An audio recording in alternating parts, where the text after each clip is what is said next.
Welcome to progress coaching institute. Progress coaching institute में आपका स्वागत है। शुरू करते हैं हम क्लास 8 का chapter 2 the invisible living world beyond our naked eyes. The invisible living world beyond our naked eye का लेक्चर 2। आइए फर्स्ट लेक्चर में हम लोग जहाँ तक किए थे उसी के आगे करते हैं सेकंड लेक्चर में। फर्स्ट लेक्चर में हम लोग यहाँ तक कर चुके थे, इसके नीचे से हमको करना है।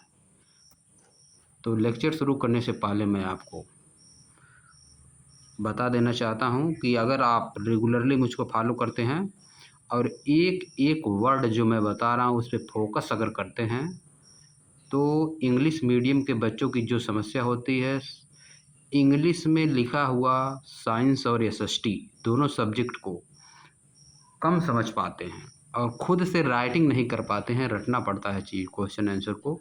ये समस्या आपकी 90 से 95% तक दूर हो जाएगी। इसी वादे के साथ आइए हम लोग शुरू करते हैं। What is cell? सेल क्या है? यह सेल बैटरी वाला सेल नहीं है, यह सेल है हमारे शरीर का सेल, लिविंग ऑर्गेनिज्म के बॉडी का सेल है। तो आइए हम लोग देखते हैं। All living being are made up of cell. सभी जो जीवित प्राणी हैं वो सेल से मिलकर बने हुए हैं। You might wonder what cell actually look like. आपको आश्चर्य निश्चित रूप से हो सकता है कि सेल देखने में कैसा लगता है, वास्तव में सेल देखने में कैसा लगता है। Let us take a closer look. आइए एक बहुत ही नज़दीकी नज़र हम लोग रखते हैं। At the basic structure of the cell using microscope.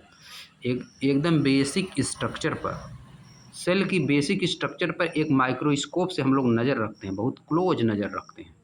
तो आइए आज नीचे शुरू करते हैं। एक्टिविटी के माध्यम से हम लोग देखेंगे कि सेल किस तरह होती है। एक्टिविटी 2.2 लेट अस स्टडी ए सेल। आइए एक सेल स्टडी करें। टीचर डिमॉन्स्ट्रेशन एक्टिविटी, टीचर के सहयोग से यह एक्टिविटी होगी। आइए हम लोग देखते हैं। Take an onion bulb from your kitchen और garden and wash it thoroughly with water. Take an onion bulb, एक ओनियन का बल्ब लीजिए, यानी प्याज का, यह देखिए है ओनियन बल्ब लीजिए, अपने किचन से लीजिए या तो गार्डन से जहाँ पे लगाई रहती है प्याज वहाँ से लीजिए। And wash it thoroughly with water, और इसको थ्रोली मतलब कम्प्लीटली, इसको पूरी तरह से साफ कर लीजिए वाटर से। Cut the onion bulb vertically into pieces.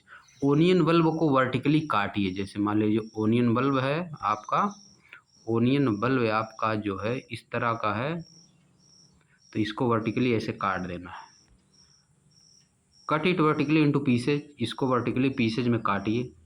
Take one piece of the onion, एक पीस लीजिए ओनियन का। And pull out thin transparent layer from its inner surface, इसकी अंदर वाली सरफेस से पतली और ट्रांसपेरेंट लेयर को निकाल लीजिए। With the help of forceps, चिमटी की मदद से, यह देखिए निकाला जा रहा है अंदर से। This layer is called the onion peel.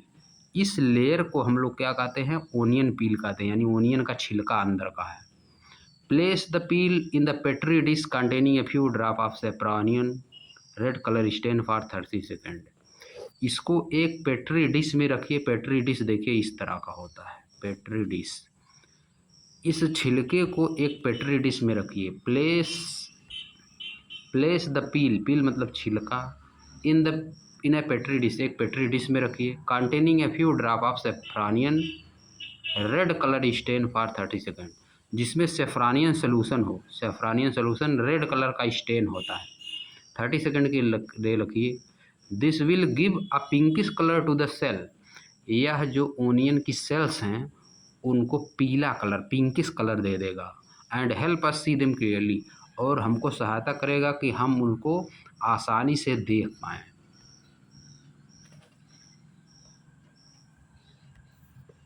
With the help of thin brush, पतले ब्रश की मदद से, देखिए जैसा कि किया जा रहा है फिगर में।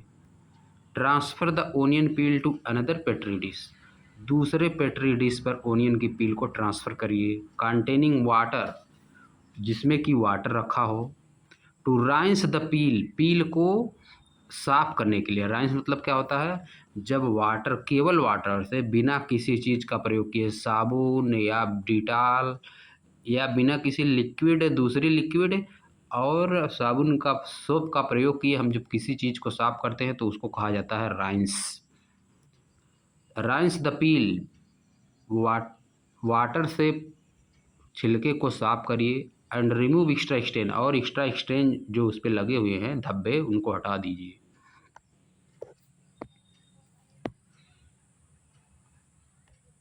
नाउ अब carefully place the stained onion peel on the glass. अब थोड़ा बहुत जो धब्बे लगे हुए ओनियन का छिलका है उसको एक ग्लास पे रखिए। स्लाइड है, स्लाइड पे रखिए, शीशे पे रखिए, ग्लास स्लाइड पे रखिए। यूजिंग ए थिन ब्रश, एक पतले ब्रश का प्रयोग करके। Ensuring it does not break or folded, या इंश्योर करिए या सुनिश्चित करिए कि यह ना तो टूटे और ना ही मुड़े। टूटनी और मुड़नी नहीं चाहिए।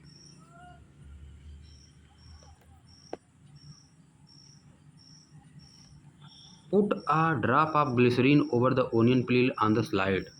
ग्लिसरीन रखिए, कुछ 1-2 ड्रॉप ग्लिसरीन रखिए। जो प्याज का छिलका ओनियन पील है स्लाइड पर, उसके ऊपर ग्लिसरीन कुछ डाल दीजिए। The glycerine will prevent the drying of the cell and improve clarity of the better visualization of the cell। जो ग्लिसरीन है वह सूखने से रोकेगी।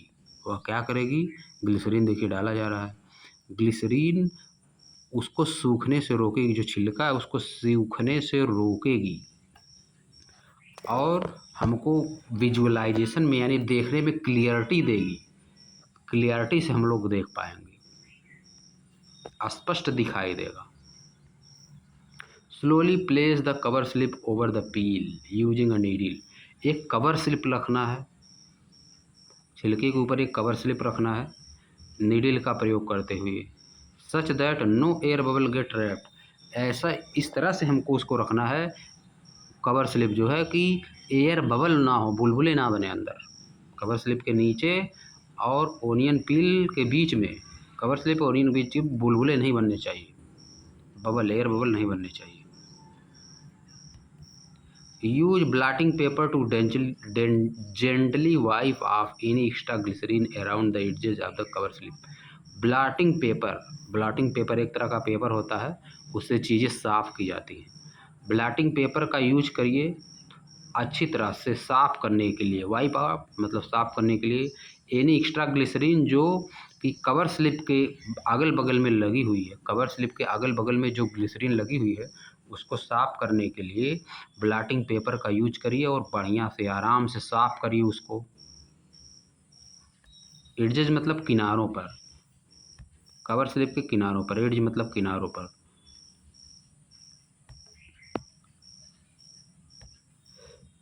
View the slide under the microscope और ए फोल्डस्कोप। स्लाइड को अब एक माइक्रोस्कोप से या तो फोल्डस्कोप से देखिए। Compare it with figure 2.3c, इसको कंपेयर करिए फिगर 2.3 से जो यहाँ पे बनाया है, इसी तरह का दिखाई देगा। अगर हम माइक्रोस्कोप से देखेंगे तो मैग्नीफाइंग कर देगा, मैग्नीफाई मतलब बढ़ा देगा उसका साइज, और इस तरह का हमको दिखाई देने लगेगा। जो ये चीज़ें बनी हुई हैं इनको कहा जाता है सेल, और जो किनारों किनारों पे हैं उनको क्या कहते हैं, सेल वॉल, सेल की रक्षा करती है। सेल मेम्ब्रेन्स भी हैं इसमें, सेल के अंदर ही। बीच वाला पार्ट न्यूक्लियस कहा जाता है, और पूरे पार्ट को जो अंदर है सेल के अंदर उसको साइटोप्लाज्मा बोला जाता है। अब क्या है, आगे देखिए। What similarity do you find in the figure 2.3c and figure 2.3d? 2.3c figure और 2.3d दोनों में आप क्या सिमिलरिटी पाएं? या ईंट का बनी हुई दीवार है और या सेल वॉल है, सेल वॉल, दोनों में सिमिलरिटीज है। देखिए काफ़ी सिमिलरिटीज है। You will observe nearly rectangular structure under the microscope. आप माइक्रोस्कोप के अंदर से देखेंगे क्या, रेक्टेंगुलर स्ट्रक्चर देखेंगे। These are the cells of the onion peel, यह ओनियन के छिलके की सेल्स हैं। Which are closely arranged without any space between them, जो कि एक दूसरे से बधी हुई हैं। क्लोजली अरेंज मतलब एक दूसरे से सटी हुई हैं बिना किसी स्पेस के, उनके बीच में कोई ज़्यादा स्पेस नहीं है।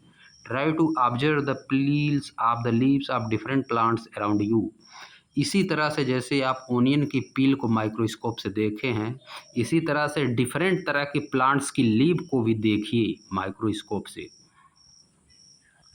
You will find that all plants made up of cell, आप पाएंगे कि सभी प्लांट्स जो हैं सेल से मिलकर बने हैं। What do you think the body of an animal is made of, आप क्या सोच रहे हैं, एक एनिमल की बॉडी किस चीज़ से मिलकर बनी होती है, इन्हीं सेल से मिलकर बनी होती है।